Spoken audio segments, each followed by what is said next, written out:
আজ গ্রহণ ও ভাগ্য নিয়ে দুটি কথা বলছি।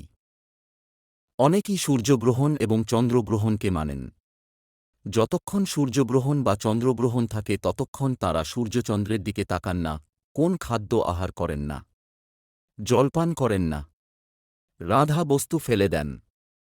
সূর্যগ্রহণ বা চন্দ্রগ্রহণ কেটে গেলে তাঁরা স্নান করেন। বিখ্যাত ঐতিহাসিক টলেমি এ সম্পর্কে লিখেছেন যে প্রাচীন মিশরের অধিবাসীরা এবং গ্রিক ও রোমানরা সূর্যগ্রহণ ও চন্দ্রগ্রহণকে ভীতির চক্ষে দেখত এবং ওই সময়ে পুরোহিতদের আশ্রয় নিত। পুরোহিত অঙ্ক কষে বলে দিত, এই সূর্যগ্রহণ বা চন্দ্রগ্রহণের দ্বারা রাষ্ট্রের কি ক্ষতি হতে পারে। বিজ্ঞান বলে, পৃথিবীর ছায়া চন্দ্রের উপর বা সূর্যের উপর পড়লে চন্দ্র সূর্যগ্রহণ হয়, কিন্তু এর দ্বারা কি ক্ষতি হতে পারে তা সে বলেনি। অথর্ববেদ, মহাভারত ও পুরাণে ব্যাখ্যা করা হয়েছে যে সূর্যচন্দ্র গ্রহণের জন্য পৃথিবীতে নানা অশান্তি, দুর্ঘটনা, মরক, শাসকবর্গের উত্থান পতন হয়ে থাকে।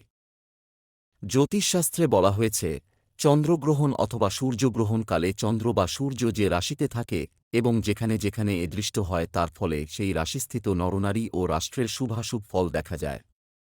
সূর্য ও চন্দ্র জ্যোতিষশাস্ত্রের প্রধান দুটি গ্রহ, যারা জাতকজাতিকার জীবনে প্রত্যক্ষ ফল দান করে থাকে।